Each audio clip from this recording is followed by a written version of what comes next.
তো স্বয়ম্ভু মনুর 5 জন যে সন্তান, 3টি কন্যা এবং 2টি পুত্র।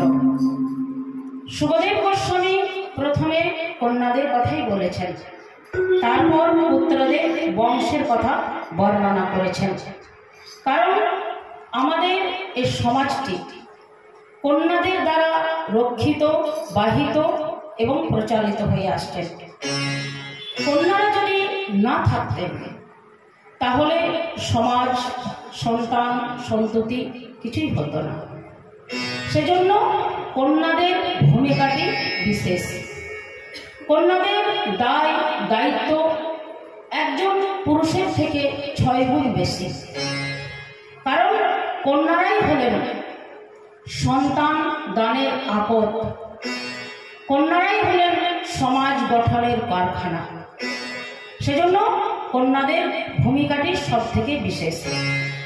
তো 3 কন্যার মধ্যে জ্যেষ্ঠ কন্যা হলেন আকুতি।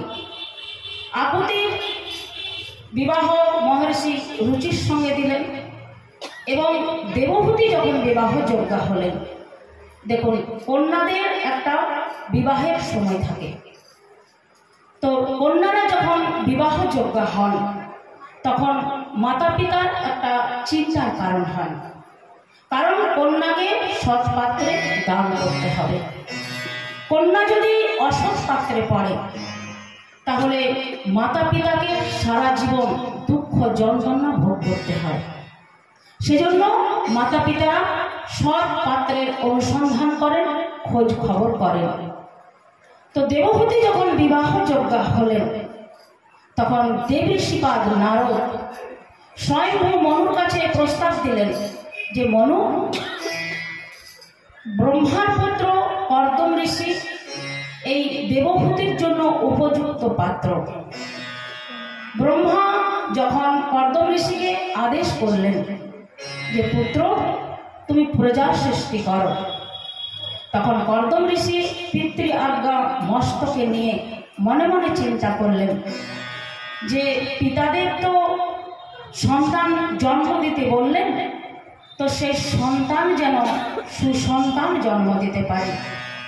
কারণ যেমন তেমন সন্তান জন্ম দিলে যশ, সৌভাগ্য, সুকৃতি, সুনাম রক্ষা হয় না। সেজন্য সুসন্তানের প্রয়োজন। দেখুন, এই ভাগবতে যতগুলি কথা আছে সমস্ত কথা 100% প্রয়োজন। সেজন্য আমরা খুব মন দিয়ে শ্রবণ করব আর বাস্তব জগতের সঙ্গে মিলাবো। আর মিলিয়ে নিয়ে যদি আমরা জীবনযাপন করি তাহলেই শান্তি, তাহলেই আনন্দ। অন্য কোনো উপায়ে কিন্তু আনন্দ শান্তি পাবেন না। সেজন্য প্রত্যেকটি মায়েরা এবং বাবারা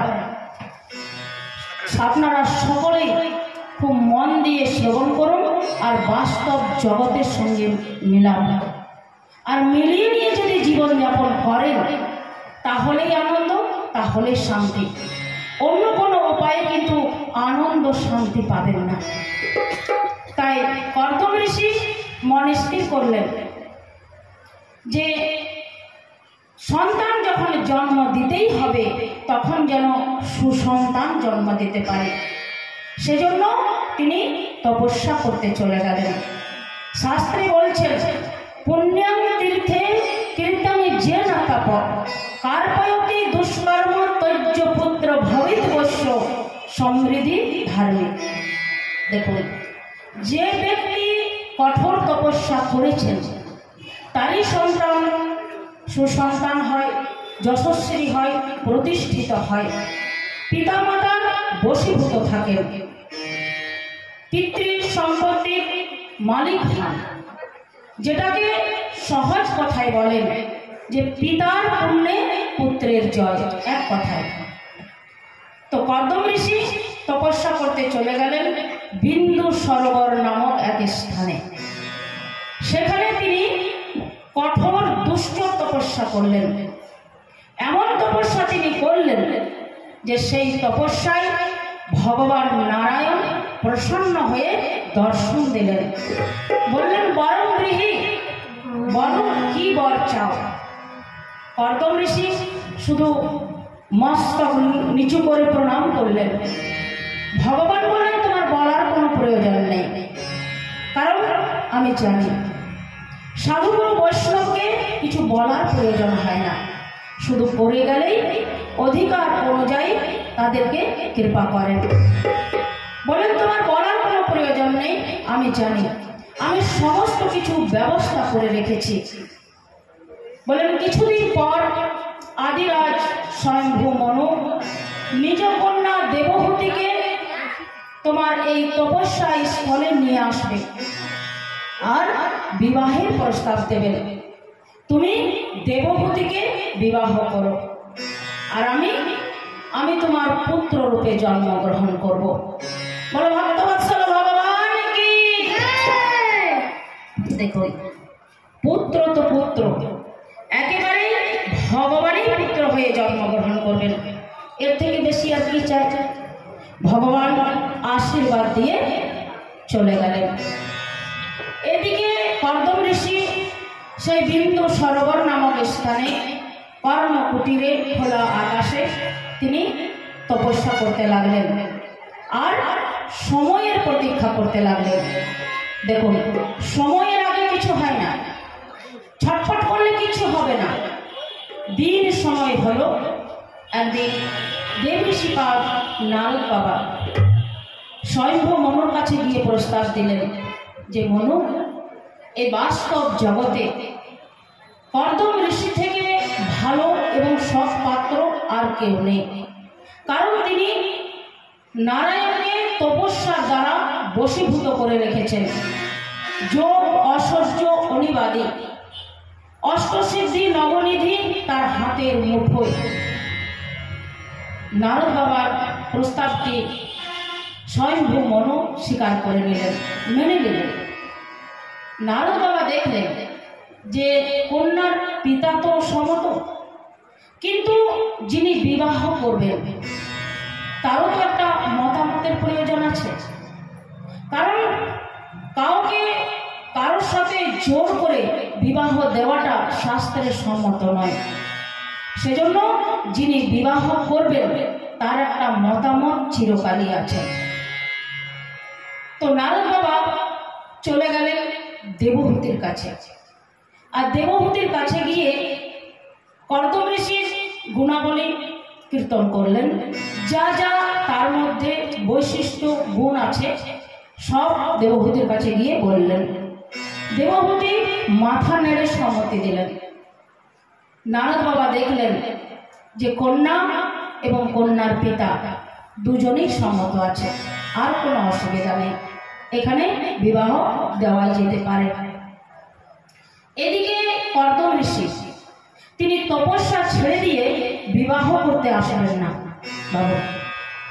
সেখানে দেবহূতির মা শতরূপা, স্বয়ংভূ মনু, আত্মীয় স্বজন, কুটুম্ব সব সহকারে গিয়ে উপস্থিত হলেন।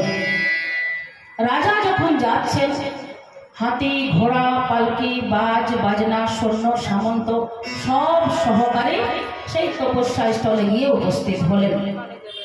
স্বয়ংভূ মনু করজোড়ে নিবেদন করলেন যে, হে ঋষিবর, আমার কন্যাকে আপনি সহধর্মিণী হিসাবে গ্রহণ করুন, বিবাহ করুন। আমার কন্যা সুশীলা, বাধ্যা, গৃহকর্ম নিপুণা, আর আমি আশা করি সর্বতভাবে আপনার ধর্মের রক্ষাই করবেন, কোনোরকম বাধা বিঘ্ন সৃষ্টি করবে না। কর্দম ঋষি অনেক আগে থেকে কথাগুলো জানেন, কারণ ভগবান বলে গেছেন। বললেন, হে ঋষিবর, হে রাজন, আমি আপনার কন্যাকে বিবাহ করব, ধর্মপত্নী হিসাবে গ্রহণ করব, কিন্তু আমার একটা পণ আছে, একটা শর্ত আছে। স্বয়ংভূ মনু বললেন, হে ঋষিবর, আপনি আদেশ করুন, আপনার কি শর্ত, কি পণ? বলেন, হে মহারাজ, এই কথাটা আপনাকে এবং আপনার কন্যা দুজনকে শোনার খুব প্রয়োজন, কারণ বিবাহের আগে কোনো কথা গোপন করে বিবাহের পরে সেটাকে পেশাস দেওয়া শাস্ত্রের সম্মত নয়। সেজন্য আপনাদের দুজনেরই শোনার খুব প্রয়োজন। স্বয়ংভূ মনু বললেন, হে ঋষিবর, আপনি বলুন আপনার কি প্রস্তাব, কি পণ, কি শর্ত। বলেন, হে মহারাজ,